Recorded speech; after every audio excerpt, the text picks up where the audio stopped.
Noon pa man, chicken lover na talaga ako. At puwet na manok ang pinaka-paborito ko. Sa tuwing magluluto yung mama ko ng adobo or kahit anong luto sa manok, ay yun talagang unang hinahanap ko.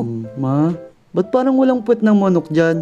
Ay nako Jeff, wala talagang puwet dyan. Puro ka puwet, mukha ka ng puwet. Grabe naman si mama. Kung makapagsalita kayo, parang di niyo ako naka. At kahit ngayong malaki na ako, Thai part or puwet part pa rin ang nire-request ko kapag kumakain ako sa Jollibee or kahit sa anong fast food. Hinihiwalay ko muna yung balat, tapos sinuhuli kong kainin yung puwet. Sinasawsaw ko muna siya sa mainit na gravy, sabay subo. Mas masarap kasi ang chicken kapag puwet na manok ang huling tinitira ko.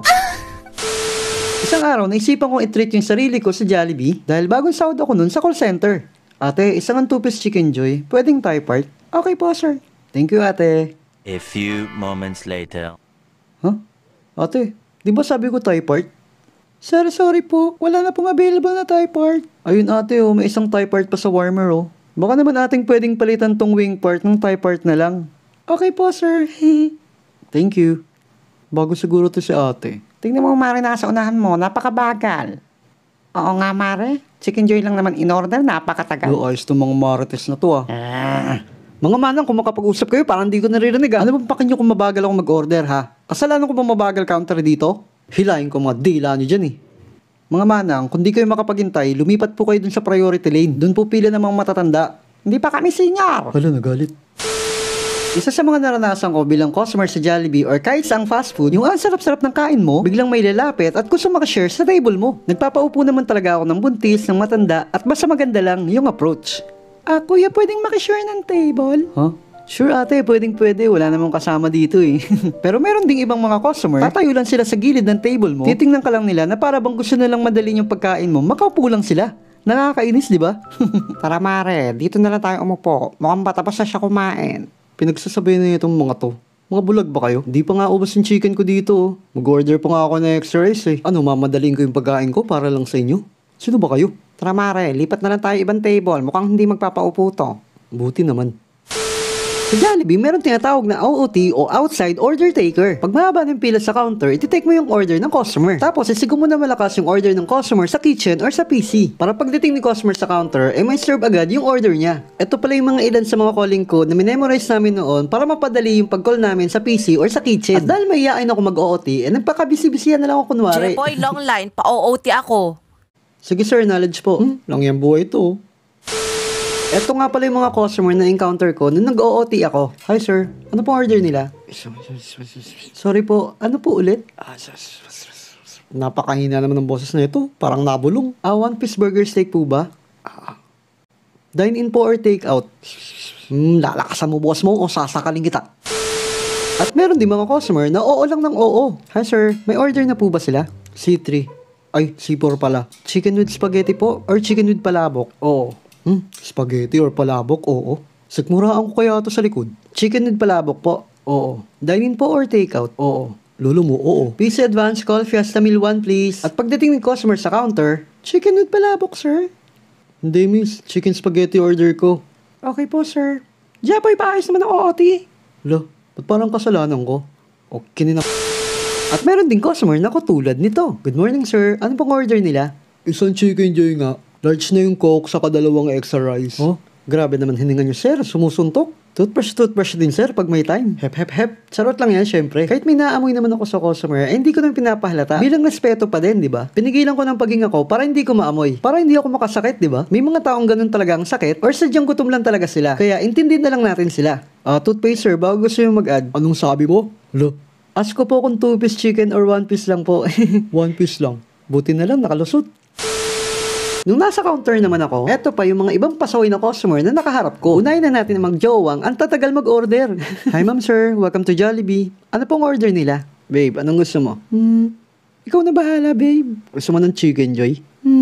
Ayoko, busog pa ako. Burger babe, gusto mo? Ayoko babe, kaka-burger lang natin kanina, di ba? Spaghetti na lang kaya babe. Wala man, hindi ako nakain ng spaghetti hindi ako nakain ng spaghetti. Mapaka-arte, kala mo naman. Babe, anong gusto mo? Kahit ano nga, babe. Ikaw nang bahala. Ma'am, sir, bago gustong bilis-bilisan. Ang haba na ng pila sa likod nyo. Kanina pa kayo dyan, di nyo pa rin alam ang orderin nyo. Pwede ba? Tumabi-tabi muna kayo dyan kung wala pa kayong order. Nagdidilim ang paningin ko sa inyo. Umalis nga kayo dyan. Good afternoon, sir. Ano pong order nila? Isang 2-piece chicken joy, saka isang 2-piece burger steak. Ano pong drinks nila? Regular cook lang. Extra rice sir, baka gusto po nila mag-add. Sige, 2. Dine-in sir or take-out? Sige. Dine-in po. Oo. Maya-maya, sinerve ko na yung order niya. Thank you sir, enjoy your meal po. Huh? Boss, take out pala to. Huh? Ano ba talaga sir? Sabi nyo kanina dine-in, ngayon take-out naman. Di na malaman sa inyo, kanina pa kayo eh. Para naman tayo naglolokohan dito sir eh. Ayus-ayusin nyo naman sir, visit kayo. Good morning ma'am, ano pong order nila? Anak, bigyan mo nga ako ng isang palabok. Okay po ma'am, ano pong drinks nila? Regular cook lang. Anak, pa-discount ako senior. Okay po. Peach mango pie ma'am, baka gusto po nila mag-add. Ano? Peach mango pie po. Ha? Sige ma'am, never mind na lang po. At dahil hindi kami nagkakaintindihan, hindi na lang ako nagsuggest. 75 pesos po order nila, 20% discount. Bali 60 pesos na lang po total bill nila. Ano?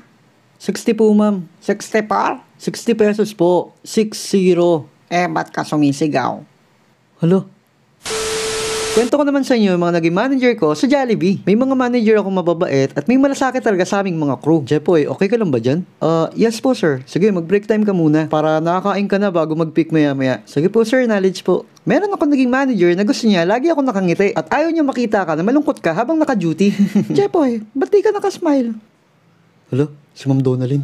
Nako, mag-smile ka. Bawal ang sad. Maging masaya. Inaantok lang naman ako eh. Malungkot agad. Smile. Konti pa. Lakihan mo pa pag-smile. Say cheese. Cheese. Ayan, perfect. Ewan ko ba? Doon talaga ako natuto mag-smile kahit pagod na ako eh. At meron din ako naging manager na sobrang stricto pagdating sa cleanliness. Isang araw, closing kami ng kasamahan ko noon at tapos na kami maglinis sa buong dining area. Tara Robert, pasay na tayo ng time card kay ma'am. Uwi na ako eh. Teka, ba't may ilong ka? Ako bida dito ah. Buburin ko yung mamaya. Ma'am, excuse po. Ma'am, pasay na po ng time card. Okay na po yung dining area. So, chinecheck talaga ni ma'am ang buong dining area, pati CR at tables and chairs kung malinis na talaga bago kami pag-outin. Ba't parang malagkit pa rin tong table? Pinunasan niyo ba to? Yes po, ma'am. Pakasanitize na lang muna lahat ng mga tables and chairs natin. Sige ma'am, knowledge po. Pero pinaka the best para sa akin, yung mga managers na all around. Tuwing peak, may kita mo silang nagra-wrap rice sa kitchen, nag-a-assist sa counter, tumutulong din sila mag-out ng mga pending pag sobrang dami na, at minsan nagbabasing din sila. Lupit, no? Sir, ako na lang po yan, nakakahiya po. Sige Jepoy, pakipunasan na lang yung table. Okay po sir, knowledge po. At meron din ako naging manager na katulad nito. Jepoy, pabasa ko ng table. Maraming basing dun, oh. Sir, knowledge po. Jepoy, pamap ako ng floor. Knowledge. Puro utos.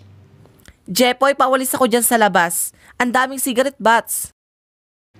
Kung kayo na lang kaya magwalis sir, para matuwa-tuwa ako sa inyo. Kanina pa kayo utos ng utos ah. Kung pwede nga lang hatiin katawan ko, ginawa ko na eh. Ako lang ba dining dito? Nakakapagod na ah. Bakit ako na lang lagi ang nakikita nyo? Ganon. Ikaw magsulat ka kaya ng IR doon para matuwa ako sa'yo. Mag-punch out ka na doon. Ako na magda-dining, nakakahiya naman sa'yo, baka pagod ka pa. Hop, yan ang wag na wag niyong gagawin kung mahal niyo pa yung mga trabaho niyo. At never naman ako sumagot sa mga managers ko kahit anong inis ko sa kanila before. Kaya sunod lang ako ng sunod. Mahal ko yung trabaho ko eh.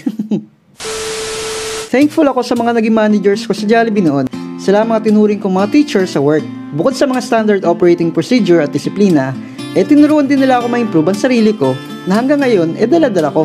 Iba-iba tayo ng trip sa buhay. Pwedeng yung pagkain na gusto mo, ayaw ng ibang tao.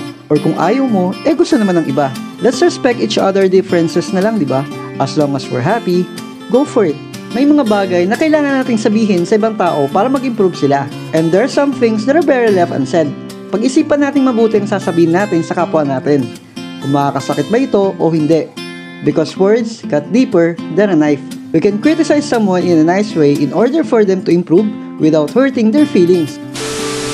Maraming salamat sa mga Pinoy animators at artists na nakasama ko sa episode today. Kay Lods Jed Animation, kay Roberts Animation, at kay Sharny. Maraming salamat. Check their links on description box below.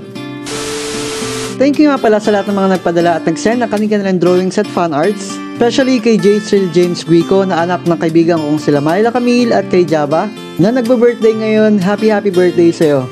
At sa lahat na nagpapa-shoutout at sumusuporta sa channel ko, maraming salamat po. Pasensya na hindi ko ma-shoutout lahat kasi baka butin tayo ng siyam-siyam dito. Shoutout unang-una sa anak ko na si Skyler Jap na kahit magkasama kami sa bahay, gusto mo pa shoutout.